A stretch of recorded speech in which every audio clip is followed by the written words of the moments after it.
Hey. Welcome everyone to a new episode of Vegas Badboyz of podcasting. And hey, sometimes you get censored. You got to censor things because you get censored, So welcome everyone. I got the Vegas Badboyz here with me. If I didn't say so already, I'm DJ Impact. And hey, we're going to start getting into what happened this past week in wrestling, which of course was we kick off Monday Night Raw, which is the night after WrestleMania. So we're going to go all past through this week. We always welcome your comments. So if you're watching and we see that we got a few people that's jumped online, if you're on Facebook Live, that's the best way that you can put your comments in and we will respond to them as we see them come through. All right, so just hang out with us tonight. We appreciate it. And if you are not watching us live, we thank you for downloading and listening to this particular episode. And we were excited to have you. Also, after this live recording, we're going to record a 3 count, which will be released on Tuesday. And we got 3 good topics I think you all going to want to hear. So if you can hang out with us for wrestling talk, stay over to the next show with 3 count, and I think you're going to enjoy it, all right? So let's get right into it, fellas. Again, it is good to see you. Let's talk about Monday Night Raw. Always the night after Mania. It's supposed to be full of surprises. I guess you can start with the announcers. I'm going to let you take it off, man. So the thing is, Monday night's show was definitely full of surprises. That much was for sure. Right. As in, wow, I haven't seen a Raw after WrestleMania this bad in God knows how long. But I only have to talk about the first hour, so at least that's good. In all seriousness, obviously cold open with Bobby Lashley, MVP arriving, and of all people, Riddle decides that he wants to challenge Bobby Lashley later on tonight. All right, I guess, after being just bludgeoned by Sheamus the night before. Right. And so I guess that what ensued after that was a match. But first, we were introduced to the new commentating team on Raw. Right. That would be Adnan Virk, Byron Saxton, and Corey Graves. You may know Virk from his time at ESPN. He was an analyst for baseball. So WWE attempting to corner people that have worked in sports, not so much on the entertainment side. We saw how well that worked for Mike Adamle, but I think that we'll see how Mr. Virk does from week to week, but I think it's pretty safe to say that we can't go anywhere but up. Yeah. Anyway. Yeah, it's funny you say that. Yeah. So to start the show, we had a 12-minute squash match with Bobby Lashley just beating the ever-loving fuck out of Matt Riddle. Yeah. I'm sorry. That was taken from him too. He's just Riddle and has been for quite some time. So right. I don't know. Maybe Bobby Lashley knocked the mat back onto his name, because this guy, outside of a small flurry that lasted about 15 seconds, this was no shit 12 minutes of the champion just being dominant and putting a hurt, complete pun intended, on to Riddle. I guess people could say that they were attempting to, protect Riddle by having him issue the challenge. And then they got across how brutal the match was with Sheamus. Mm-hmm. No, just no. Yeah. Obviously, we did see the Viking Raiders come back in a definite surprise. So, injury issues out of the way. That's a good thing. And they went up against Cedric Alexander and Shelton Benjamin. The Viking Raiders, this was another squash match for all intents and purposes. This one only lasted for about 5 minutes, though. So that was at least good. And yeah, we'll see where we go from here. But I don't get the greatest of feeling that we're going to see much out of Cedric Alexander and Shelton Benjamin now that they've been taken out of the Hurt business. Right. And, you know, say what you will about Shelton Benjamin. I know Michaels can't stand the guy, but Cedric Alexander needs to, they need to do something for this guy. I mean, he has an extreme wealth of talent, and for him just to be languishing in the middle of the, you know, in the middle of the undercard is it's pretty sad. So where do you put him, Steve? Where do you put him? No, that's the thing is obviously they have a roster of about 900 people. So it's difficult to say. And quite frankly, well, now, I would. Now I'm sorry. 850. Yes. Well, again, we'll discuss that. Yes. See what I'm doing there? Yeah. It's a 3-count tease, people. 3-count tease. We're gonna get there, but realistically, for Cedric Alexander, I mean, you know, it's difficult where you slot the guy, but he just has he's too talented for him to just not get any kind of exposure or not be on the show in anything more than in an enhancement role. That's my opinion, but whatever. I could be wrong. I doubt it, but that's where we are. Steve, you do have a good point, but at the same time, the hardest thing I think that, you know, everything that we see nowadays encompasses is that everyone wants people to be pushed, right? Right. Exactly. But the unfortunate aspect is, okay, let's say they cut Alexander. Let's say, okay, they got nothing for him. They cut him. He goes to AEW. How does he fit in onto that roster? Because there's so many people there. You start seeing that trend happening now. Yep. And it becomes harder, even on their own roster.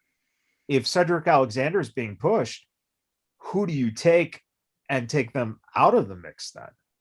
Right. That's tough. Well, I think there's only 2 places for him to go with Raw, if I could chime in on this one. Either put him back with the Hurt business, minus Shelton Benjamin. Because if you look at the whole breakup, it wasn't so much, Alexander as it was more Shelton Benjamin, I guess. Or you go back to some old roads, even though it wasn't successful the first time, maybe it could the second time with some creative writing and put him back with Ricochet. I know it's not the greatest of ideas. Like I said, it's about only 2 things that I could think of on a Raw roster. You know, it's funny you say that, though. Think about this, guys. Ricochet, Cedric Alexander, and Mustafa. Are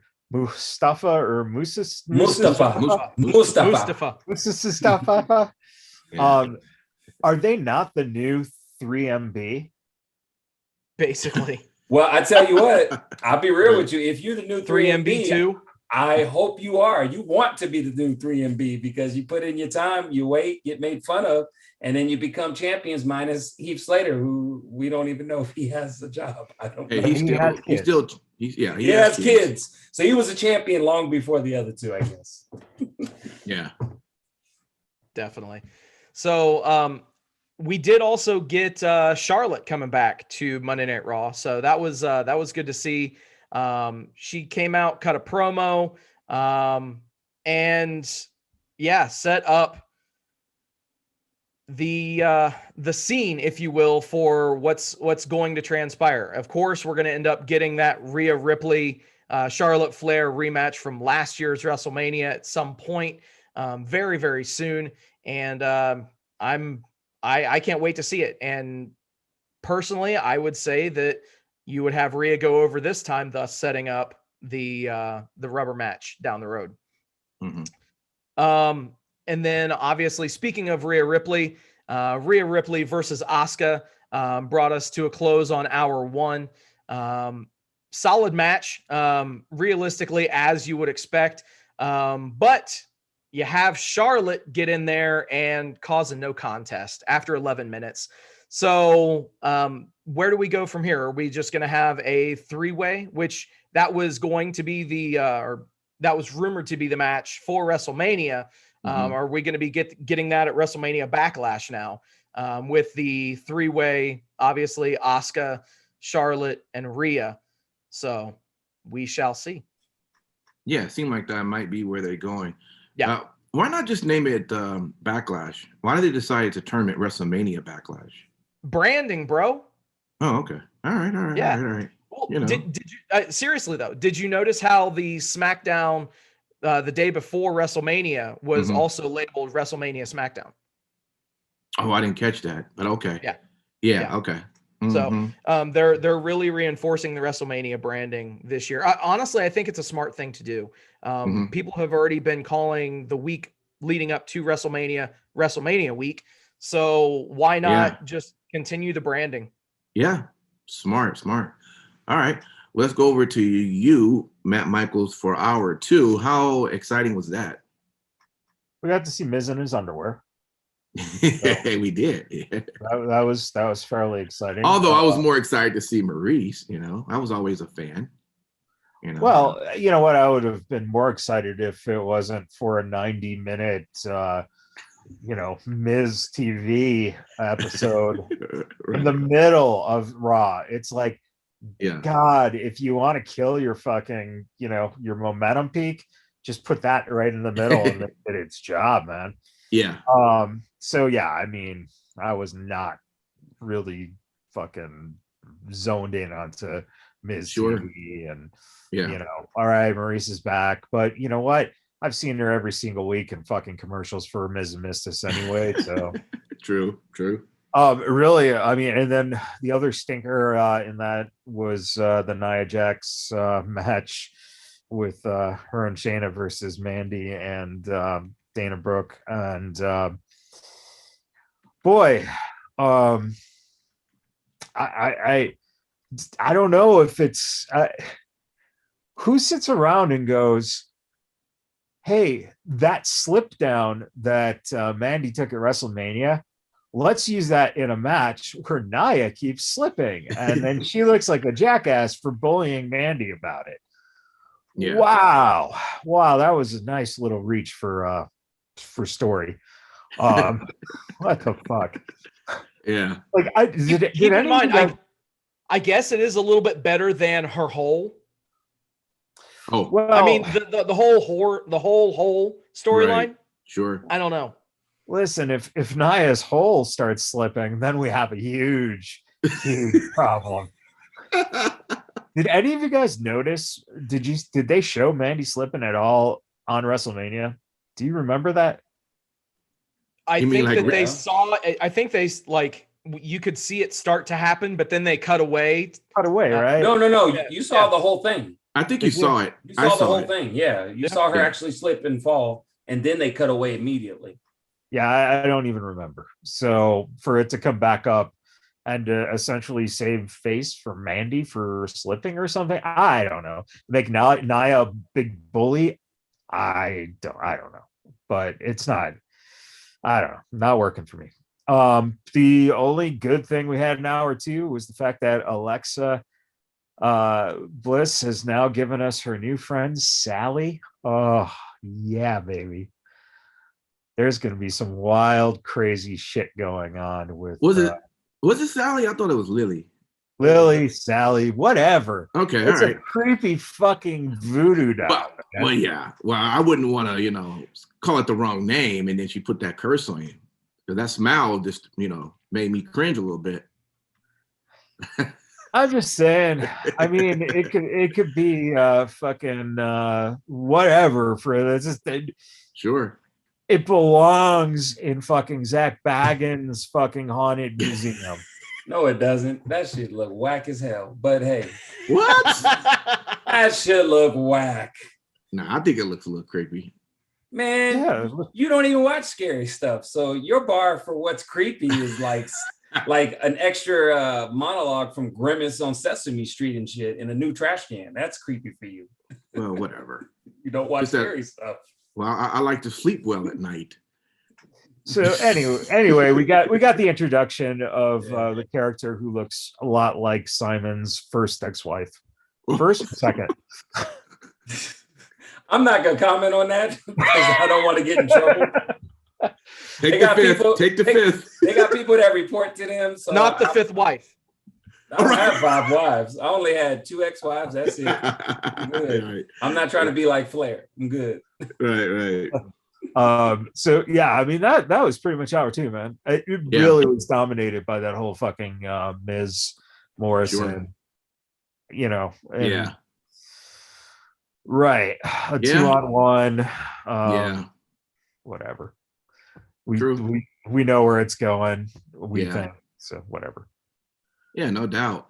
Well, I'm sure then Simon Street hour 3 had to be what you had to. If you made it that long, that is where we was trying to get to, right? Please tell me it was about hour 3. If it wasn't Raw, what do you think my answer would be? You never know, man. It's like rolling the dice every Monday night. You never know if hour 3 is going to be popping or if it's just something needed to stop at hour 2.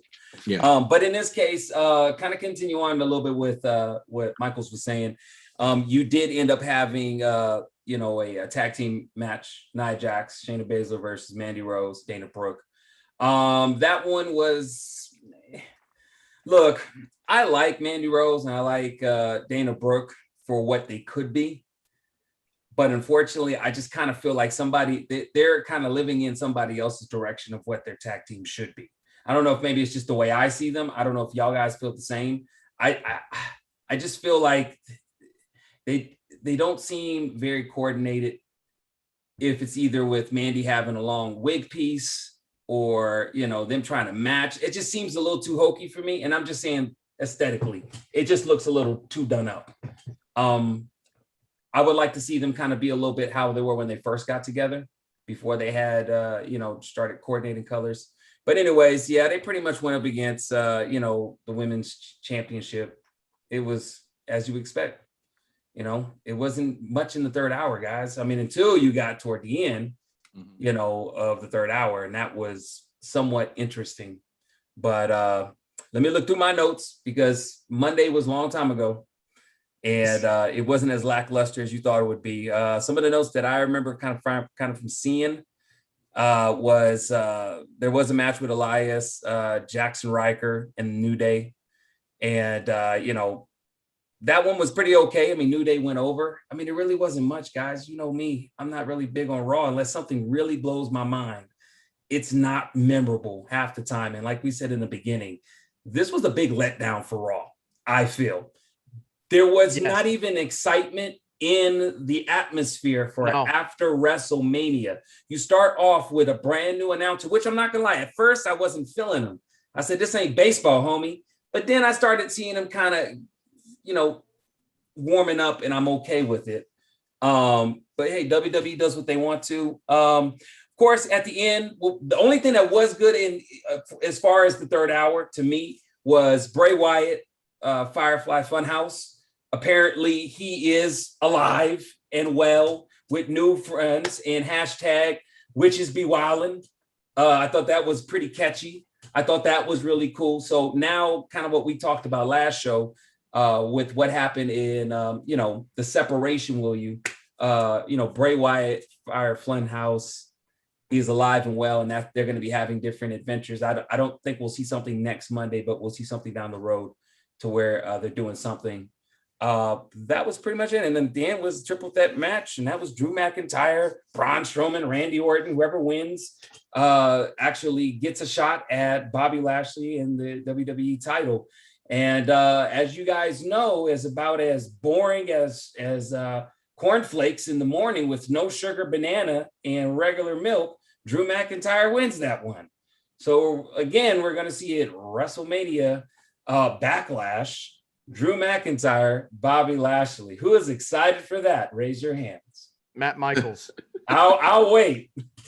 No, interestingly enough, I believe it was like maybe 2 weeks ago that I throwingly just threw it out there that the Retribution should join up as the Hurt Business.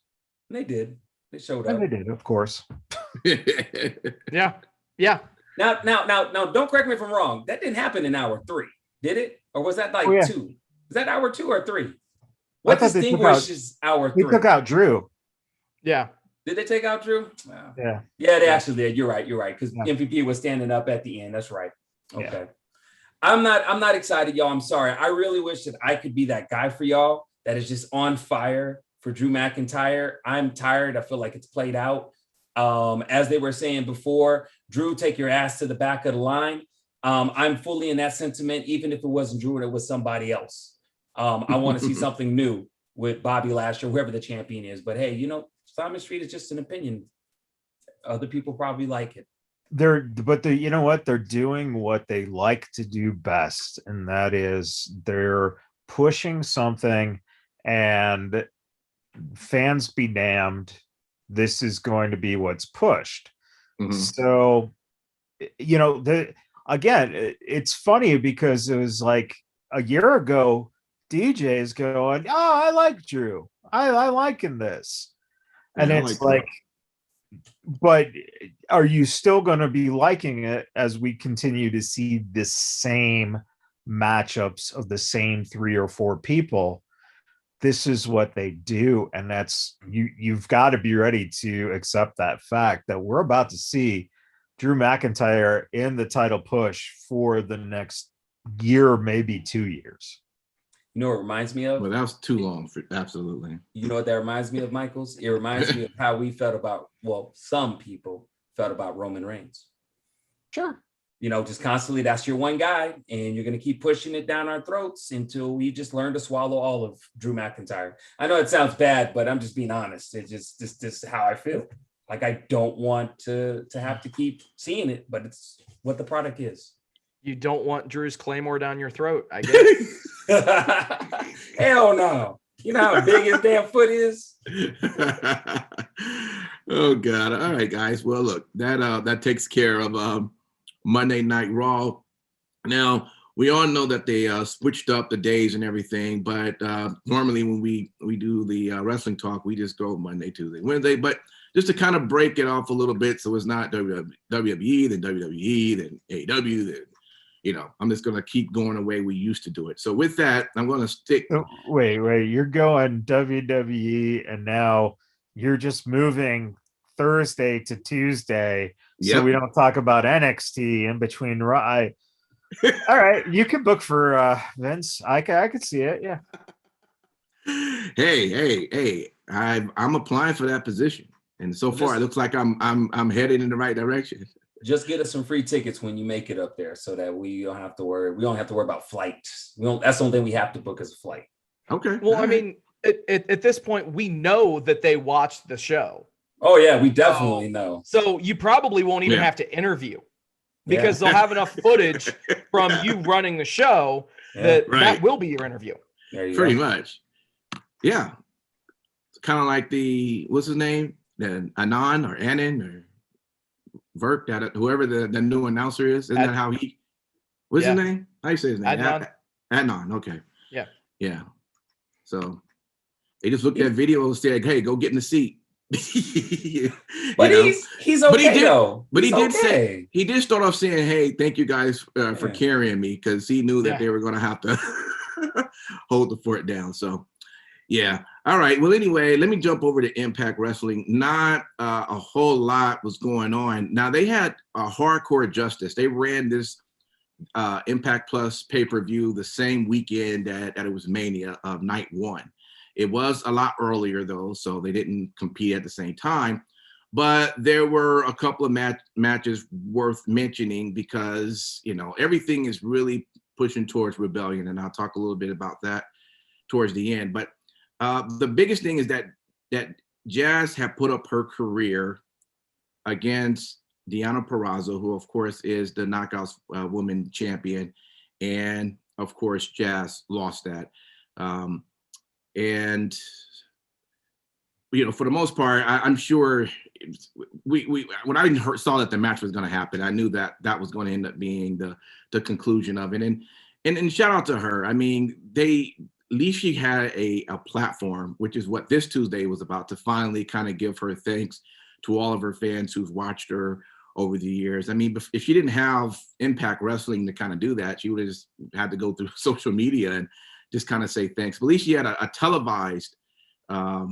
Dude, they're gonna put her in the Hall of Fame within the next couple of years, so she would Sure. have had the thing. Yeah, anyway. but why I gotta wait till when I get called to the Hall of Fame? I want to get, if I'm leaving now, then I want to give my thanks now, So, anyways, she got a chance to do exactly that. There was a little interference during her giving her thanks to everyone. Fire and Flavor decided to want to come out and mess that whole thing up, but they got beat down because Jordan Grace was right by her side, and that was pretty much the last match, I guess you can say, that she had, and that was that. But that was with Hardcore Justice, just combining what happened there and then what happened this past Tuesday. And of course, all the wrestlers came down to the ring and gave her props and everything. So, that was cool. Also at Hardcore Justice, though, there was a 3-way tag team match. Rich Swann, Willie Mack, Eddie Edwards going against Kenny Omega and the Good Brothers. Now, man, Rich Swann team, of course, won.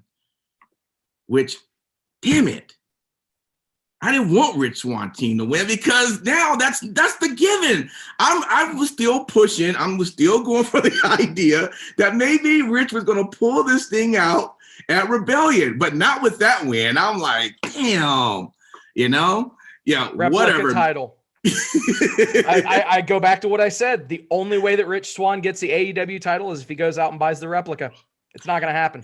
Yeah, well, that match definitely confirmed it. So, yeah, whatever. They did end up having a press conference later on during the week with Omega and Swann. So, and that was just pretty funny. Of course, the Omega and Don Callis, they show up late, to the press conference. Of course. I mean, why? Why are they going to be there on time? Fashionably late. Right. But you say, why are they going to be there on time? But at the same time, does anyone not recognize the fact that Don Callis is still an employee of Impact Wrestling? How has he not been fined or fired at this point? One of the journalists asked the question, why do you keep playing both sides here? And he reflected the question and just gave the mic over to Omega to start his ranting. Yeah, it's obvious, you know what I mean? But yeah. So anyway, everything, of course, is pushing towards this weekend because it is Rebellion that's going to happen. That's Impact Wrestling's pay-per-view, and they might as well not even have other matches there, okay? Because they're just surrounding everything on the title versus title match with Swann and Omega, which is, that's awesome, right? It's a pretty good push for both organizations there, and again, I was having my hopes, I already kind of knew it was a small chance, but after what happened to Hardcore Justice, I said, well, there it is. So you realize Impact Wrestling is not going to have a heavyweight champion. But that's what I'm saying. And that's why I'm going, and look, their tag teams champions are still over in Japan. So everyone just taking the belts and running off to different. They're not going to have champions. Right. Right. Like they're only going to have a knockouts champion, and that's going to be it. And that's another reason why I was still saying why I think maybe Rich was going to pull it off, because I'm not saying he was going to hold this AEW title for a long time, but at least they wouldn't be just taking all their belts. Then they get shit on weekly by your boy Tony Khan. Okay, with these commercials. Tony Khan. Tony Khan. I'm sorry. Tony I love that though. Sorry. I threw an O in his name. I threw an O. Is Tony in the United Empire as well? Is he in Will Ospreay's stable? Coming soon, probably. Tony Khan being revealed as the Great Okan's brother. Sure. There you go. But yeah, man, I mean, just, the constant beatdown of Impact Wrestling. I'm like, how much more are they going to give them a win? I guess is what I'm saying. I was hoping Rich was going to give them that win for a small portion. Whatever. They're going to go from having two major champions, two major championship belts down to nothing. Yeah. In the span of what, a month? Because they had the TNA championship and the Impact championship. Right. They consolidated those two together, and now they're both going to be going to Omega. Right. Sucks, bro. Sorry. It's almost like a liquidation of Impact resources. Yeah. Well, look, guys. Next thing you know, they're going to be losing their TV slot. That actually might be an improvement. Then I'll be able to actually catch Impact if it's not on their Hey, network. stop it. Listen, Impact Wrestling is still overall entertaining. It is very entertaining, but the network sucks. Yeah, but I mean, hey, it's their network, so they ain't gotta. It sucks. I'm sorry. There are many different ways to watch it, so why don't you go find a way? Yeah, exactly. I don't do the illegal stuff, gentlemen. That's not illegal. It's not illegal. What's the other way I can catch it? Okay, can I go to YouTube, bro? You sure about that? You could Fight TV it, dude. Yeah. How much is Fight TV though? $5 Yeah. All right, I might have to consider that. All right. Plus, you get all these other fucking catalogs of different independent stuff and ROH. It's all in one place, dude. You don't have to go fucking looking for shit. Yeah, I have to look into that. Yeah. So, anyways, if you get a chance to though this weekend, if you want some cool wrestling to look at, Order Rebellion. Check it out. Impact Wrestling. Kenny Omega, Rich Swann, title versus title, and we'll let you know our thoughts next week on that. Now we're gonna move right over into WWE NXT, and that's coming off of Stand and Deliver, I guess. So tell us all about it, man. What went down on that night? Well, it's definitely on a new night, so that's one new thing. Yeah. But of course, the show kicks off with your new NXT champion, Karrion Kross and Scarlett Bordeaux. And basically, he came out and he just said, anybody wants to get it, he's going to roll through you. And he don't give two shits about who it is. He's planning on having a reign, and it's going to be long, y'all. So whoever wants to come get some TikTok, everybody got to pay the toll. I'm not going to go in deep details about it because it's pretty much the same line. It's just people who don't comprehend what he's saying. Just going to have to learn the hard way. So that was exciting. Always exciting to see him. A little bit of interesting thing backstage. Your boy forgot to pay Mercedes the money. She said, "I want my money."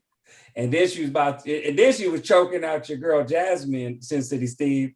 And that's the best choking, gurgling sound I've ever in my life. That's the best I've seen Jasmine do in NXT, because I was like, damn, she really choking old girl. But anyways, that leads up to all of a sudden Jessie Kamea, all of a sudden pumping her chest up like she was finna to do something.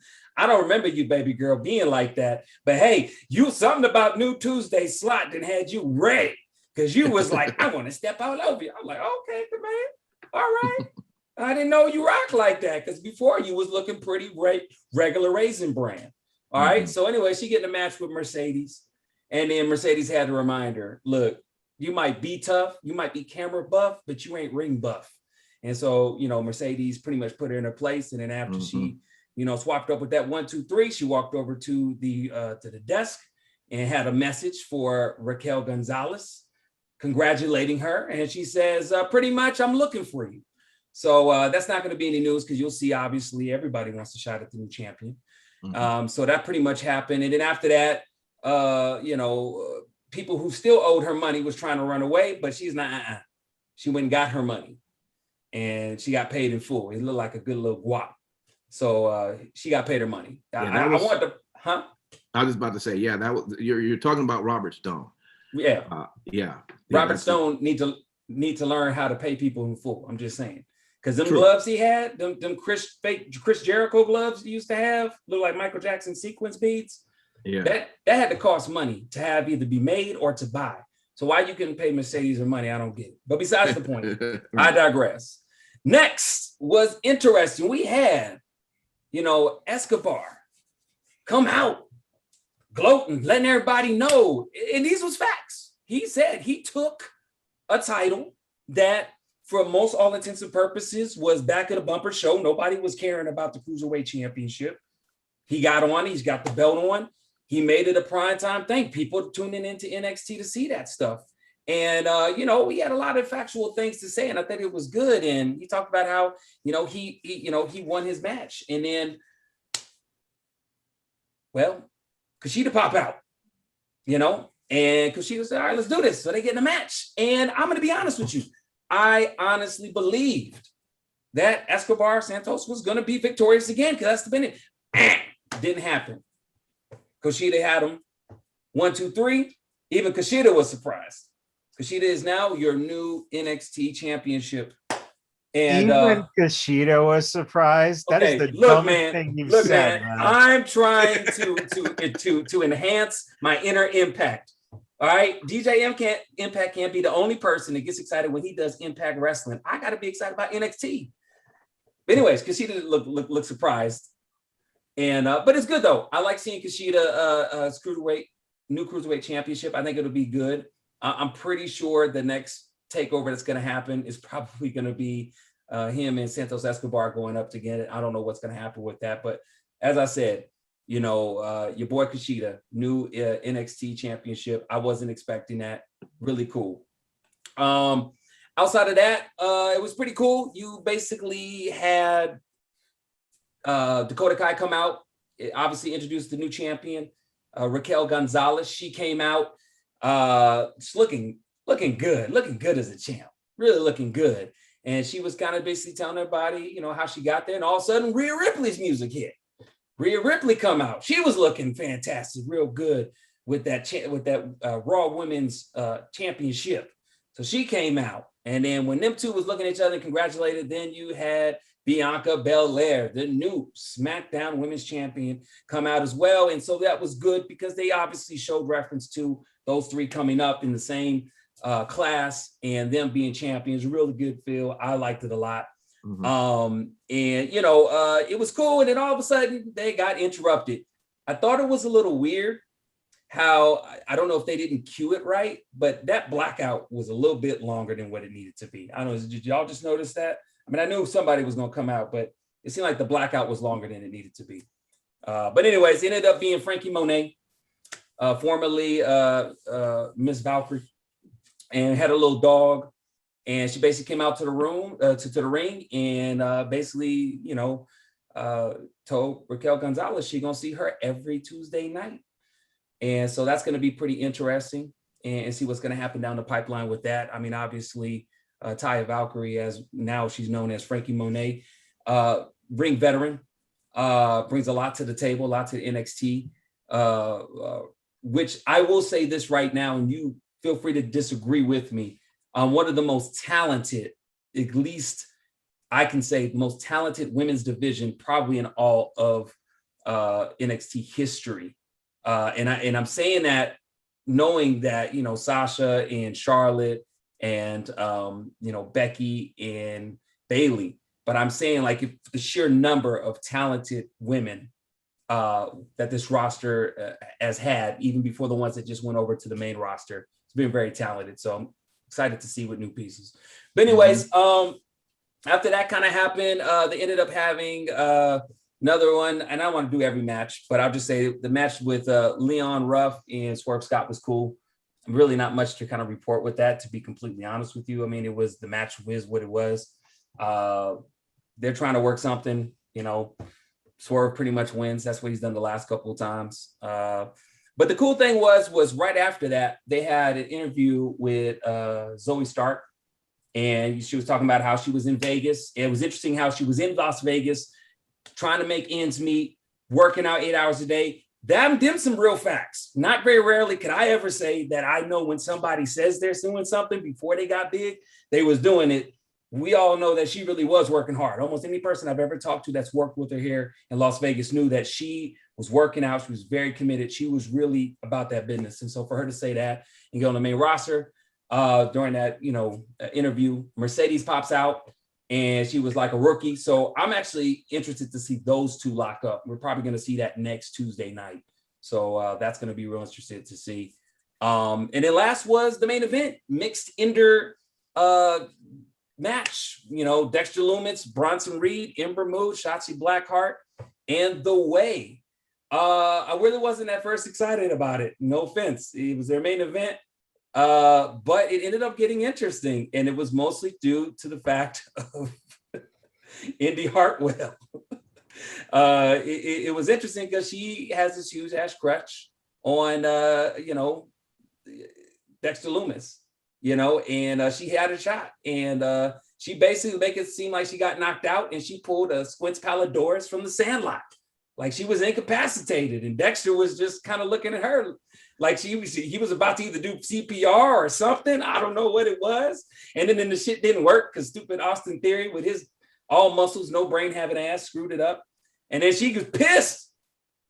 He straight CB'd her. She said, hell no. She threw his ass over the top. And then after that, she did it again. And then at the end of it was cool because Dexter Lumis ended up picking her up, and they call it kidnapping. I just call it as doing a civic duty to make sure that she can still breathe. So she got her man in the end. I don't know what she's going to get afterwards, but that's pretty much what she had. So anyways, with all the confusion and everything, the Wwe wasn't able to pull out a victory and ended up being Bronson Reed, Moon, and Blackheart, and Dexter Lumis win. That was pretty much NXT. It was a standard show. It was cool. That's pretty much all I got. Thank you guys for your patience. Appreciate that. I better not get no shit because Impact does the same thing. And it's but most of the people, like you've pointed out, can't see the fucking show that Impact's talking about. And he also has only 3-4 matches total that you talk about, typically on an Impact. You just took us through the fact that she brought her fucking dog. Look, I'm sorry I get excited, but as excited as I am about NXT and wanting to go through every match is the same excitement that I have whenever people ask me about, hey, you're on a podcast. Tell me about people you're on the podcast. I go as in much detail about every one of you gentlemen. It's just how I am when I'm excited. I'm sorry, guys. I was just waiting on you to make a third cereal reference. That's all. I did make a lot of cereal references. You did. Because you mentioned Raisin Bran, you mentioned Corn Flakes. I was waiting on number 3, but anyway, didn't think of anything that was plain. But anyway, let's get cereal with AEW Dynamite. Mm-hmm. Mr. Impact, sir, I apologize. Would you like to do the honors? Oh no, go ahead, man. No, okay, no. All right, do your thing. No. Awesome. So show got off to a very, very quick start. The Young Bucks versus Pac and Rey Fenix of Death Triangle. Just from me saying those names, you guys know what kind of a match they were going to have. Before that actually even happened, the Bucks did a promo where they kind of recapped everything, brought everybody up to speed on the fact that, they've officially gone heel and, they've changed their attire, cut off the tassels, all that kind of stuff. Whatever. You also had MJF approach Mike Tyson with a blank check and, offered to buy off Mike Tyson. Mike Tyson chewed up the check and spit it out right into MJF. So that was kind of foreshadowing what was going to happen later on. Hey, Steve. Steve, really quick. As soon as he spit that check at him, the first thing I thought is, well, I guess they don't have COVID protocols anymore. Right. It is Florida. Right. Exactly. I'm just saying. Yeah, you do whatever you want in Florida. Hey, man. Florida man. Yeah. Florida man spits a blank check at another man. Anyway. Although Mike Tyson's a Vegas man, whatever. Anyway, don't overthink it. Yeah. Don't overthink it. Mm-hmm. So back inside of Daly's place, Death Triangle's Pac, Rey Fenix, they brought the high flying, just dynamic offense that they're known for. The Young Bucks equaled them. This was a great match to get the show started. Got the show started hot, and it was as advertised. I mean, I don't need to go into a bunch of detail. Young Bucks did pick up the win, as they should have, over Death Triangle. Solid opener. I was a little worried when they said this is a 60-minute time match. I'm like, are they really going to go that long? Hey, man, you never know. I mean, not to say that it wouldn't be good wrestling. I just think one match that could possibly go a whole hour of a show to me is like, my God, I don't know if I want to see It's that. like listening to Simon recap NXT. You know you're gonna go back and listen to the podcast just to hear me recap it. No, probably not. Not you, but Michaels will. Speaking of things that we don't need to see or hear again, Jade Cargill beat Red Velvet for the 84th time in a row. We didn't even, again. I know, right? Is this furthering? I mean, yes, they're building up good chemistry between the two of them, but yeah, they're trying to have their Sasha and Bianca moments. I hope not. I don't think it's working well, but it seems like that's what they're trying to go for. Hey, Jade. We have ours over here. Well played. Yeah. I've gone on record as to say that Jade Cargill could be the future of the AEW women's division. Oh, absolutely. I still stand behind that 100%. Yeah. I believe she has all the talent. She has all the talent in the world, and she just needs to get more in-ring time, and clearly that's what is happening. So there's that. Anthony Ogogo beat some jobber, Cole Carter, in like 2 seconds with a body punch. Can I say something about that? I don't have no problem with that. I have the match, whatever. It is what it is. I kind of figured it was going to go that way anyway. Yeah. But why is his music entrance theme? It's horrible. It's like something like they just went on to YouTube and looked up, non-copyrighted. Yeah. And chose the first one. He's a fighter. He should have had that fight music that just gets you pumped up and ready as you walking out, ready for the. And it was just, I would say, it didn't get me hyped. He looked like he was a fighter that was coming out to. What? Dude, it was AEW just didn't want to have those DMCA claims. They didn't want to have their Twitter banned. Yeah, you ain't lying. Yes, well played, sir. Hey, please in case you've been living under a rock, the Vegas Badboyz Twitter account had that happen. So that's why I'm saying it. Yeah. Anyway, up next was Chris Jericho versus Dax Harwood, with Mike Tyson acting as a special ringside enforcer, and all other Inner Circle and Pinnacle members were barred from ringside. I'm not going to lie, guys. When this match was advertised, I thought that this match would be pretty decent. It was a serviceable match. These guys definitely, they gave, perfectly acceptable wrestling. But it was just, I don't know, man. It didn't click for me. 1998 called. They want Mike Tyson back.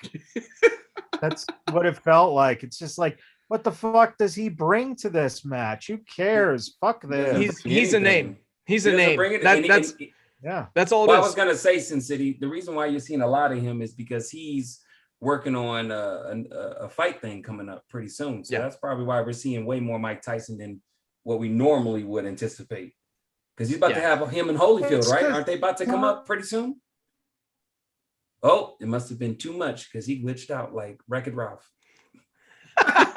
He's back. Go ahead and say it. You glitched out. I couldn't hear what you said. What'd you say, Michaels? Tony Khan's a fucking mark. He has a lot of fucking money. He decided to give money to Tyson, and that's it. Regardless, I mean, if Tyson was doing nothing, they still would have fucking shelled money at his feet because he's Mike Tyson. He's a name. That's it. Yeah. Anyway, the match ended when members of both factions, who were barred from ringside, mind you, flooded into the arena. So it just became a giant clusterfuck.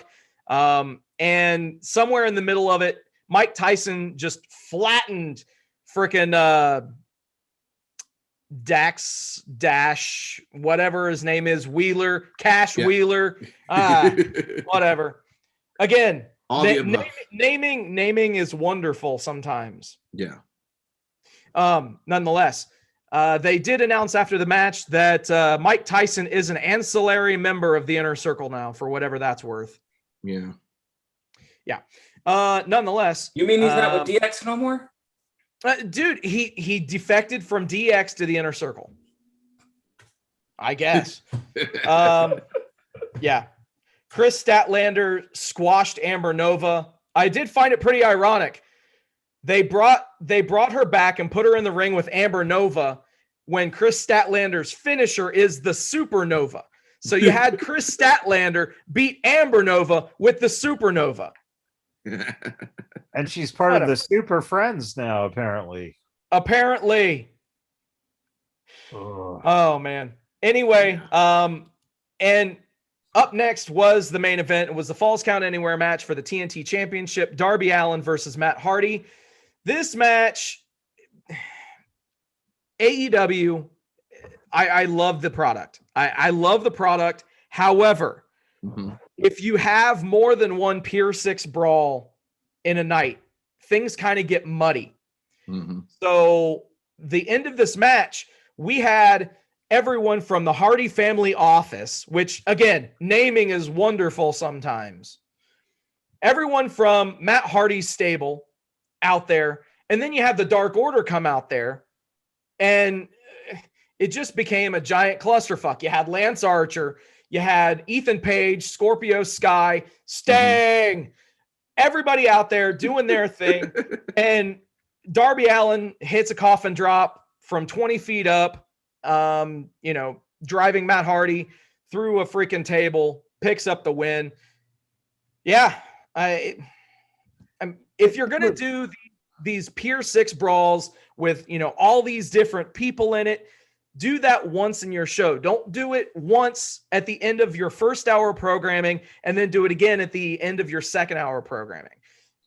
But if you have 92 factions, right, and you have to get people on camera, it's bullshit. They fucking are repeating the mistakes of WCW. That's pretty evident with that kind of stuff. It was like watching Matt Hardy wrestle Jeff when Jeff was 12. Seriously, it's just like, why does Matt Hardy have a stable? Fuck, man. There's stuff that they are doing that is just fucking asinine stupid. And great, they can get the ratings now, which is nice because ain't nobody else on Wednesday. Yeah, because they have no excuse. And so here's the thing. Speaking of ratings, the move that NXT made to Tuesday and AEW going alone on Wednesday actually did work out for both sides, as NXT grew their audience up to 806,000 viewers on Tuesday. AEW, we were talking about them never being able to beat or surpass that 1 million mark. They finished with 1.21 million viewers for their show on Wednesday. Yeah. So, which is massive. Huge. So I think that it was definitely the right move for NXT to make that move to go to Tuesday, because it will end up generating more revenue for both companies, and they won't have to go head to head with one another, and they won't have to burn out these booking ideas. So hopefully, Tony Khan can stop this speed run of WCW 2001 and actually get back to, running a coherent sports-based he doesn't know program. How to do it. He does not know how to do it. Hey, man. Hey, Booker of the Year. And from our chat, Chris goes like, how else do you expect Russo to write a show without multiple Pier 6 brawls? #bro. That sounds about right. Well, so bro, bro, what you talk, bro? Like every other word. Vince Russo. Let me tell you something, bro. Vince Russo. He was miraculously, mysteriously surprise booking TNA out of, several years back, like 10, 15 years ago. And the only way that it came to light was that he sent an email to the wrong person, basically with booking ideas. So it's not out of the realm of possibility that Vince Russo is booking AEW in 2021. Possibility. Chris could be on to something. Especially if you got them con checks coming through, you bound to do anything. Look, we've had Russo on our show before. Maybe we got to reach out to him. We just need to reach out and say, let us know what you're doing over there now, man. Give us the inside scoop. What Bro, you I really couldn't doing. tell you. I couldn't tell you. All right, good stuff, man. Let's run over right quick to Ring of Honor. Not a whole lot. They do 2 matches normally every week, and this past televised show, they start off with a Pures match against Delirious versus Rocky Romero. And that was a really good match. Again, Pures match, 15 minutes, a whole bunch of different rules that apply to that. Like I say, this match, it went down to 9 seconds before they were going to hit the time limit, before Rocky pulled the win by getting one of his submission moves off on Delirious. So I was really wanting to see what was about to happen, what happens when you cross that time, how do the judges say, who's going to end up taking this win. But Rocky pulled it off, man. Good match, all 14 minutes and 51 seconds of it. So that's how they started. And then, of course, the main event was Mexi Squad's Bandito and Flamita versus the Foundation's Jay Lethal and Jonathan Gresham. And of course, Jonathan is the pure champion at the moment. And that was a really, really good match. But again, back at the 19th anniversary show back in March, end of March, it was kind of showing Mexi Squad was kind of having a little issues here with the group. And that kind of played again in this match with Bandito and Flamita. They end up not getting along towards the end of the match and end up causing themselves to lose against Jay Lethal and Jonathan Gresham. So they still end up winning that particular match. Again, an awesome match. 1 hour, guys, Ring of Honor. If you don't have access to it, you heard Matt Michael say Fight TV. You can also join the Ring Honor Club. You can also join that as well. You have access to that.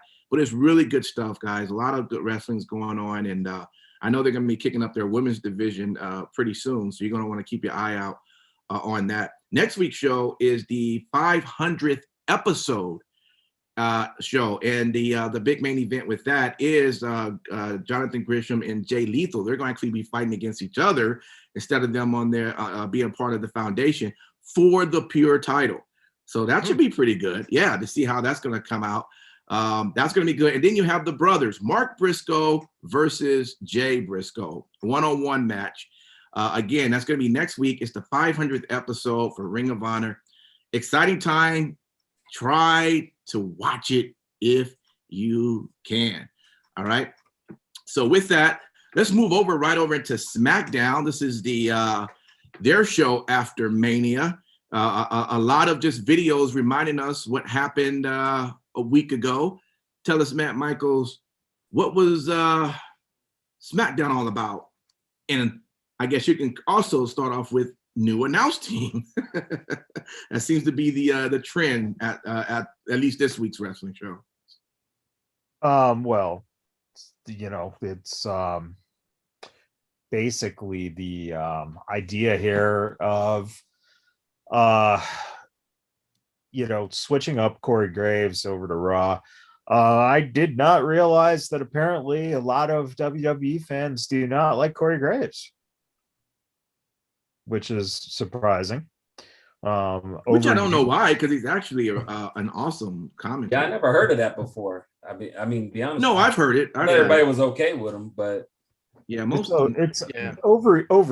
was basically the thing. Overexposure for sure. With him being on every single show, I mean, people got tired of him. Yeah. And now, was that just a COVID thing, or that was even before COVID? Because I can't remember. I just started noticing at the beginning of COVID. Was he on every show before COVID kind of hit? I can't remember. He's been on NXT, he's been on Raw, he's been on SmackDown. So listen, the memory is so short that it just blends all that shit together as one. Yep. That's what it comes down to. So basically, looks like it was a Fox move. Fox wanted Pat McAfee. That's a sports person. Notice the two moves they've made are sports people. Right. Yeah. This is also a bigger issue because the board now they actually have a 3-man power board. So basically what you have now is you have inserted guys who have worked at ESPN, the one guy is an owner from the Hawks, the Atlanta Hawks. And then you got Khan, who was, introduced a couple of weeks ago. So don't be surprised. You're going to see a lot more sports geared. You're about to see the beginning of the end of what you knew as the WWE. Yep. This is the start. Basically, this sets up the idea of Vince McMahon passing away. Right now, they're set. So you're going to lose, I think, some of the idea of sports entertainment.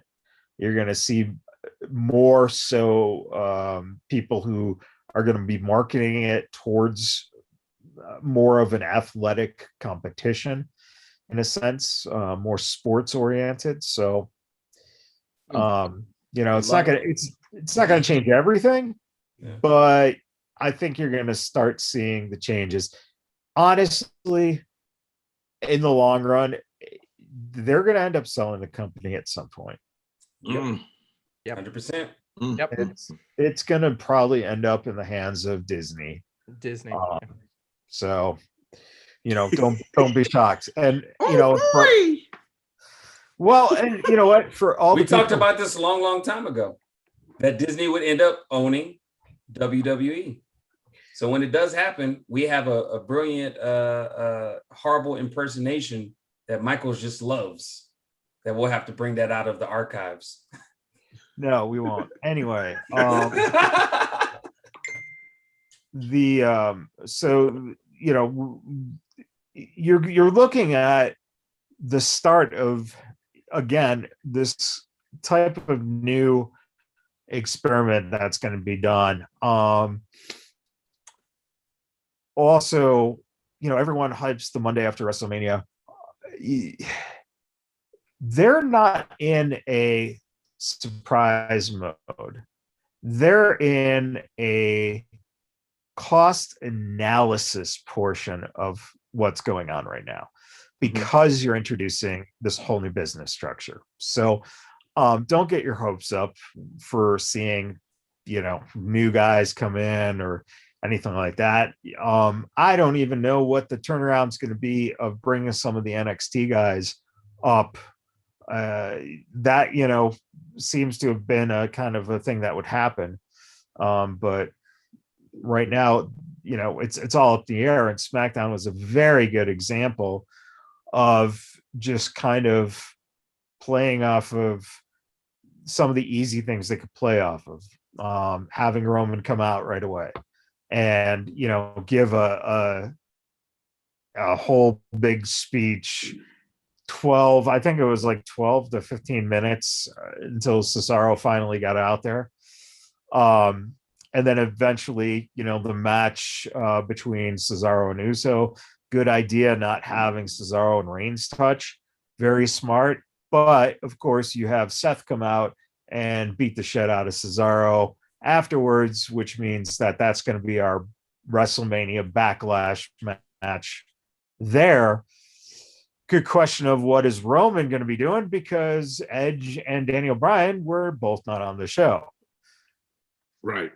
I'm assuming because, much like you, DJ Impact, they are old and they do need naps and, slippers. Whatever.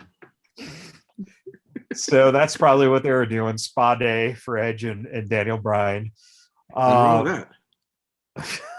Then we'll just get the singles match between them at WrestleMania Backlash. Yeah, probably to find out who's number one contender or something. Who knows? Fuck. Yeah.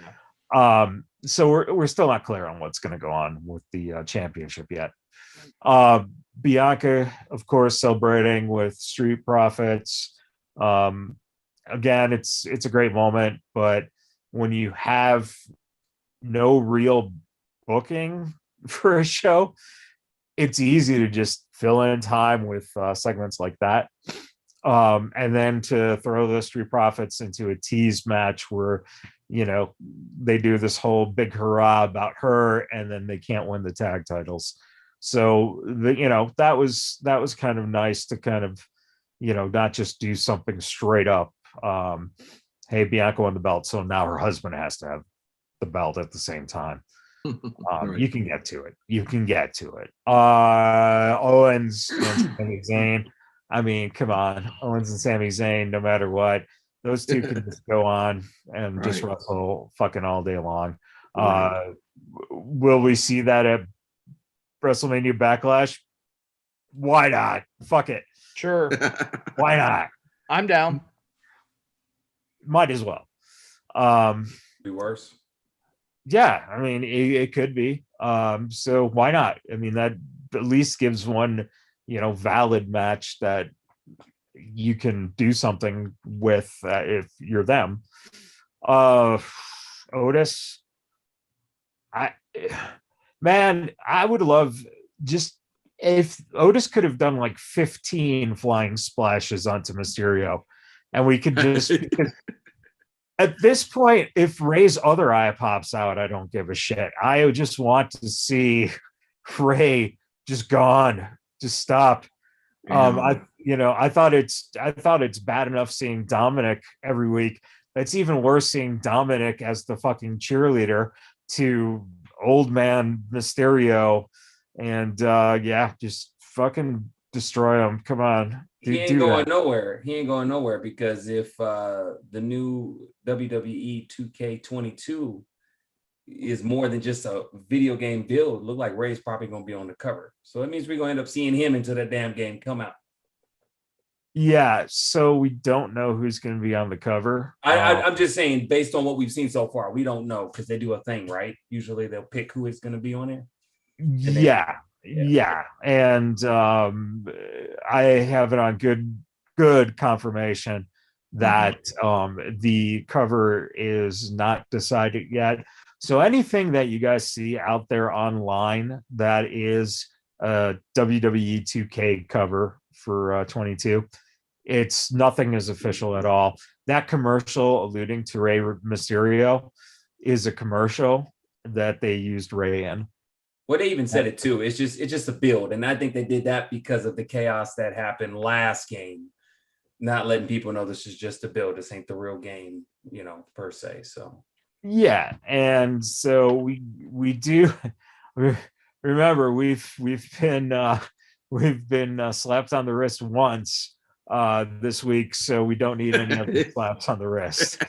So we do not know any official anything about who's going to be on the video. We know nothing. Although I really would love to see, just think about the amazing moment that it would make. Ray is awarded with the cover.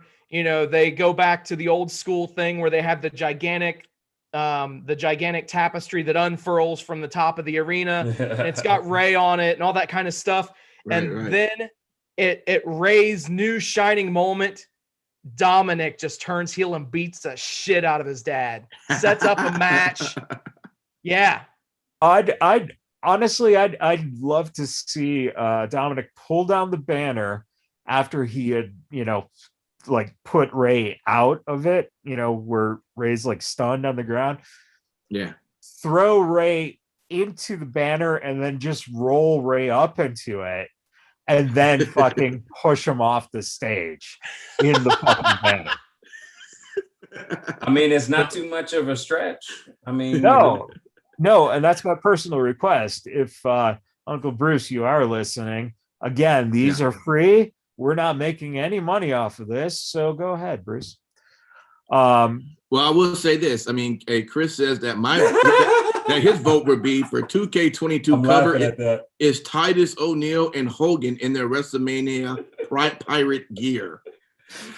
No. I want it to be Bailey, special edition, ding dong. Hello, I want that. Stand back. My pyro's coming through. I want that. We, you know what? We could put in requests for that. I don't think the office will go for it, but why not? Why not? Why not? We can send some info that way. I just want to play the game before anybody else plays the game. If ever that could come about, I'd be happy with that. It's never gonna happen, but hey, you put out wishes. I want to wish. So why don't you go to the dude? They're always looking for testers for companies. So go to the company and try to become a tester. Come on, Sin City. Let's go test the game out. Let's go test the game out. Outside of that, that's SmackDown, man. I mean, there's nothing on there that was stand out. Your usual players fucking delivered. Yeah. And then we get to see Tamina. So I guess Nia is on someone's shit list. Let's face it. Because Tamina basically got a good licking in on that didn't sound good. Hello. I was gonna go to Nia's hole. You mean a licking as far as an ass whipping? Yeah, I guess. I don't even know what to say anymore. Reggie, where the fuck is Reggie? I'm assuming COVID. That's what I'm assuming, protocol. So maybe when Reggie comes back, we can get Nia and Shayna back to being more of a comedy heel tag team or something. I don't know. Can we get rid of him, Reggie? Why do we need Reggie? I mean, am I the only person who just doesn't like seeing him on TV? Dude, if you're gonna get rid of anyone, fucking cut Carmella. I mean, Reggie doesn't make money. Why does he have to make money? Because he's more entertaining. He's proven he's been more entertaining than some of the talent they have. True. Oh, speaking of, Apollo Crews apparently has an African jackhammer or something now instead of the traditional name for whatever the jackhammer is. He has a nail. He has a nail. What's it called? A nail. A nail? Nail. It's called nail. Yeah. Can you spell that? Can you also use it in a sentence? Anyways. I'll be honest. Yes. I'm trying to figure out what you're talking about. No, that's what he called his guy. So I don't know. I'm just repeating it. Well, okay, wait.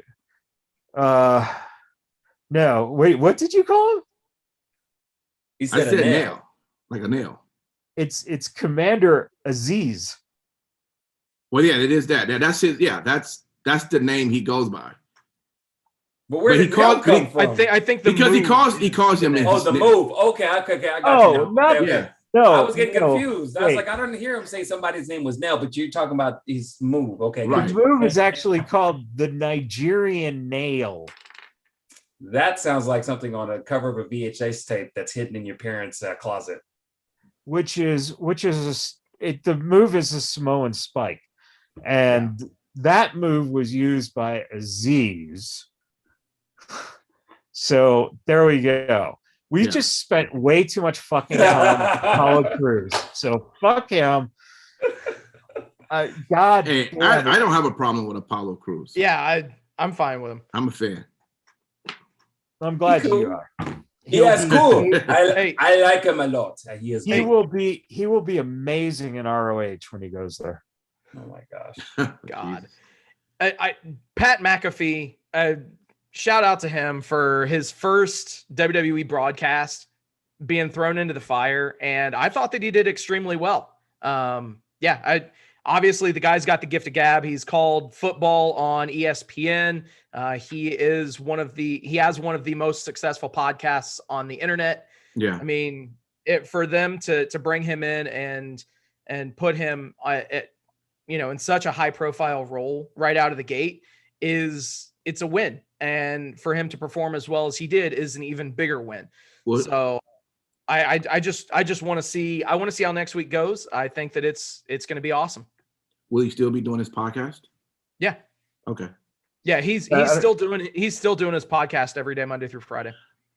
I don't know if his hiring, like the conditions of the terms, probably had a lot of language in there where he could basically do anything related to stuff that's outside of the company, as long as it's not wrestling related. So, and you got to think about it too. He had an easier time debuting because of the fact that he's been a heel this past summer. Also, it's much easier to do the color commentary, whereas on Raw you had a new play-by-play person. I think that was extremely reckless of them to just throw him in. Like you mentioned, Steve, we've already seen it once with Adam Lee, and this could go south very quick. Jeff Harvey. Really? No one? I don't recognize that name. No, it's Mike Adam Lee notoriously referred to Jeff Hardy as Jeff Harvey on numerous occasions when he was calling play-by-play. Got you. Yeah. Well, you should have just said the Harvey brothers. I would have totally got it from that. You know what issue is it just me, or does it seem like as of late, when it comes to the announcers' volume, it seems to be extremely low compared to that's normally not a problem. Okay, yeah, because the effects I hear, using the crowd effects and everything around seems to be much higher than them talking, and it was just very difficult to hear a lot of the commentary. Well, unfortunately, AEW has the other issue. Where it's too loud and you like turn that shit off. I mean down. No, off. No, I mean off. Yeah. Off. I was trying to be a little nice, but yeah, off. Yeah. All right. Well, cool. We'll move right over as we get close to the end of the show. I want to talk just a little bit about New Japan. I'll start over from New Japan US. Apparently, they just had the New Japan Cup 2021, and the finals are now set. Sin City. It says here that it's going to be Brody King and Tom Lawler, which have advanced to the final round, and it's supposed to be April 23rd. So this seemed like this should be a pretty good match. What's your take from what you know about this tournament? So it's going to be good to see the way that this tournament ends. And sign me up for Brody King versus Filthy Tom Lawler. Right. Seriously, I mean, you've got two guys that are just believable badasses that will go in there and just put on a show. And, I think it's going to be, I think it definitely will deliver. And the winner of this tournament will get the NJPW Strong Openweight Championship belt. So that's going to be interesting to see who's gonna take the brand new title in New Japan. Sign me up. I personally, I'd like to see Tom Lawler walk away with it.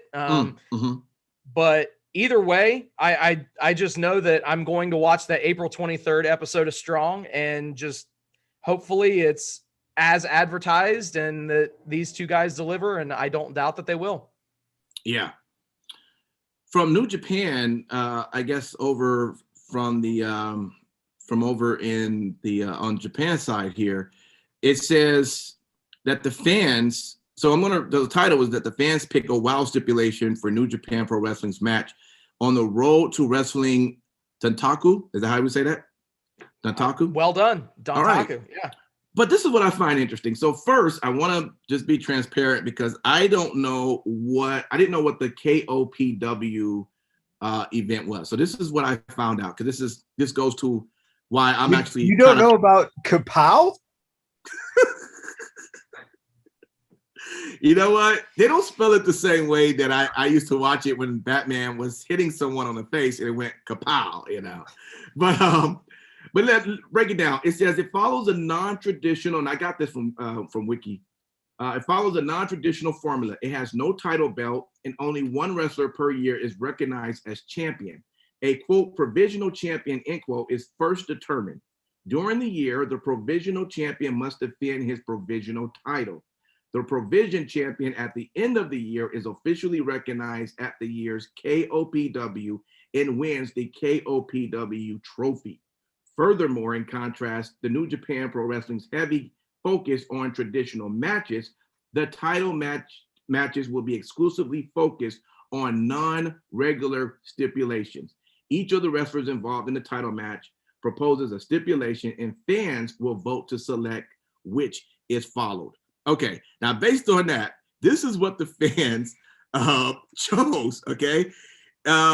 They chose, it says, Yano's creation of darkness blindfold match. Now let me explain what that is. Essentially, this is why it's about time for me to go ahead and place my order so I can watch this. You just gotta love Yano. You gotta love Yano. And if you're not familiar with New Japan Pro Wrestling, Toru Yano is very similar.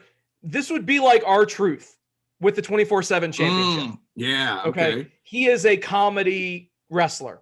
Yeah. So here we go. So per New Japan Pro Wrestling, the rules are, quote, distinct from a traditional blindfold match. This bout will start with 4 blindfold hoods on each of the 4 ring posts around the ring. A competitor is only able to defeat their opponent if they can blindfold them first. Should a hood be secured on an opponent, usual rules apply to pinfalls, submissions, knockouts, and countouts.